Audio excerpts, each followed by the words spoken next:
Hey Tooth Engineers, my name's Eman, aka Bioman. And I'm Dr. Rob. So today we're going to talk a little bit more about bioprinting applications in tissue engineering, specifically what types of printers are used for creating tissue models. So Rob, do you want to kick us off and tell us a little bit more about just bioprinting as a field and the types of printers that are out there to create these organ models? Yeah, I mean, this is technology that's near and dear to Eman and my heart. Like, we've been in the space for at least 10 years Collectively, yeah. Yeah. So, but I think dentists in general are very familiar with 3D printing. So most of the technologies that the dentists are familiar with is pretty much SLA or DLP-based printing, which is basically stereolithography or digital light processing. So that utilizes a laser to create a construct layer by layer. Now, when we are really talking about other 3D printing technologies, there's much more than just this type of printing. I mean, there's the powder-based printing, there's the extrusion-based printers, inkjet, so many different types that are available to everyone out there. But these are some of the technologies that you're more familiar with. Yeah, absolutely. It's very cool what the 3D printing space is able to do. I mean, what started about 30 years ago as a platform to just print these plastic parts or these, models for the automotive industry or hobbyists, we've extended our imagination and pushed the boundaries of the 3D printing space to go and build live organs. Who would have ever thought, right? So the conception of that happened, I would say, around 20 years ago when the first inkjet printer sort of came about. And from there, it just started becoming a lot more versatile. We have the extrusion printing. We create these scaffolds that have cells in them that can replicate parts of the body.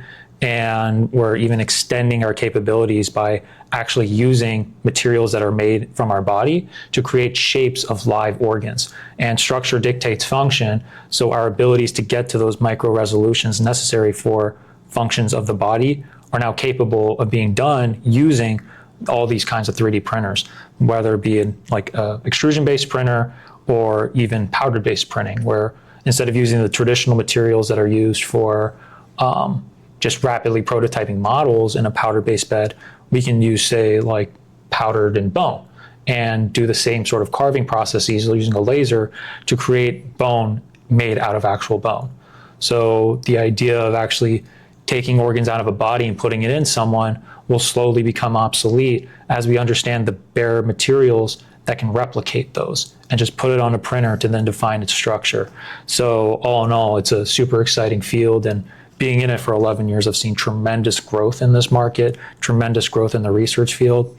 So obviously a lot of questions to still be answered, but it's rapidly evolving, and we're getting closer and closer to that point where functional organs actually seems quite realistic in a few decades. So as of 2025, so what fields have seen the most advancement from your experience? Well, in the printing space, I would say I'm pretty biased in extrusion-based printing in terms of the growth that it's had, but I wouldn't necessarily say using extrusion printing alone will be the albeit solution for an actual functional organ creation.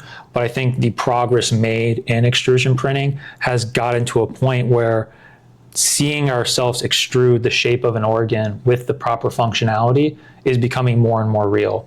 Now, with that said, does that extrusion printer by itself have all the solutions to creating a functional organ? Absolutely not, nor do I think it ever will. But we are now building that foundation where the extrusion printer can, say, do about maybe half the job of what's necessary to get us to full functional organ printing. There might be some in tandem processes that we need to do to get us to that stage, but I think in terms of the growth that's happened in extrusion-based printing, it's very rapid in terms of getting us to that end goal. Right. Right. No, that makes complete sense. Just as a reminder for the Tooth Engineers fam, so when we consider tissue engineering, there are three basic tenets that come together to really create a tissue engineering construct. So first off is the cells. You have to have some sort of cell source that is combined with a scaffold that is basically a replica of the extracellular matrix that these cells are attaching to. And then the signals of some sort, which is the bioactive signals like growth factors, other types of proteins, are like those three things come together to create a tissue model or a implant device that can be, in theory, put in the tissue of interest. But now, like when it comes to bioprinting, like we're combining these elements into a bioink that is able to print all these constructs in a additive manufacturing technique. So that's a very, very cool concept. And there's a variety of materials available for us to do this printing, right? So some of it would be the polymers, right? And then there's the gels that are out there, collagen, gelatin, alginate. So many different types of materials that are available to us. But I would say that more work needs to be done to really figure out that right combination. Well, let's kind of start getting a little more specific about the organ applications for bioprinting and healing the body. Being that we're tooth engineers, we're particularly interested in regenerating teeth. Right. So what in this space, in terms of the dental side of regenerating teeth components, do you see has the most advancement and potential when it comes to the different 3D printing platforms that are available? I think that's a great question.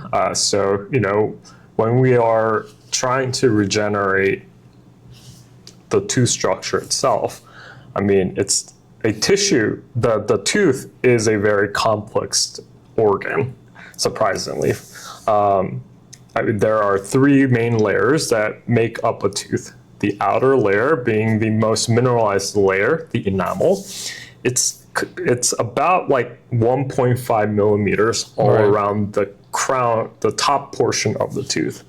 But if you go deeper into that level, then we get into the second layer, which is makes up most of the tooth, the dentin layer. Different cell structure organization, less mineralized than the enamel layer, but still, it has, it's a more mineralized portion of the tissue, the tooth. Then we get to the innervated portion of the tooth, being the pulp chamber, where nerves, vascularizations there, and all the stem cells are in that space. So these three different layers all have different requirements when we're trying to re-engineer it in a tissue engineering construct.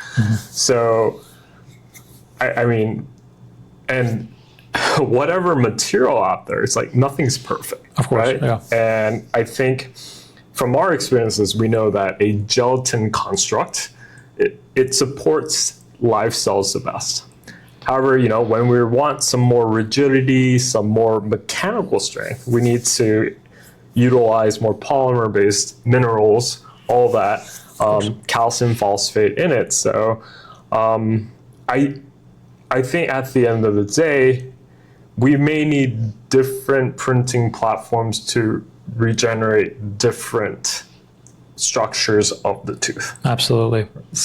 And so the take home really is that there's no one sweeping solution in the additive manufacturing space, whether that be a teeth or other parts of the body. And really, if you want to enter in the space as fellow tooth engineers, always remember there's not one way to solve a problem. So it's really critical in order for us to get to where we need to go in this area. You can't be closed-minded when it comes to additive manufacturing. it's never going to be simple. Right. There's always going to be nuance, and there's always going to be limitations to any one solution you try to approach organ regeneration with, especially in the teeth with all of its complex structures and functions. Yeah.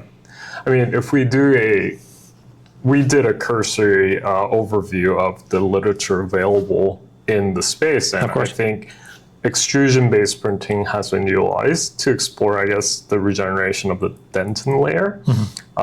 Also, like SLA, stereolithography, has been used. But, you know, it's still like, I would say research is primarily in the preclinical phase in regenerating teeth.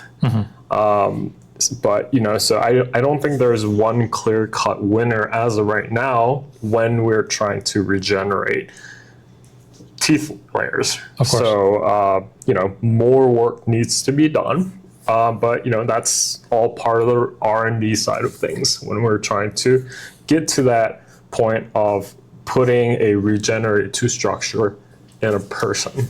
Right. Yeah. But, you know, I would say that, you know, we will continue searching for the right solution, right answer, you know, and continue to share what we find as we go along this journey. Right on. So, you know, until next time, thanks for joining us. If you want to continue learning about all of the tooth regeneration things, just, you know, comment below and just send us some questions as well. Till next time, guys.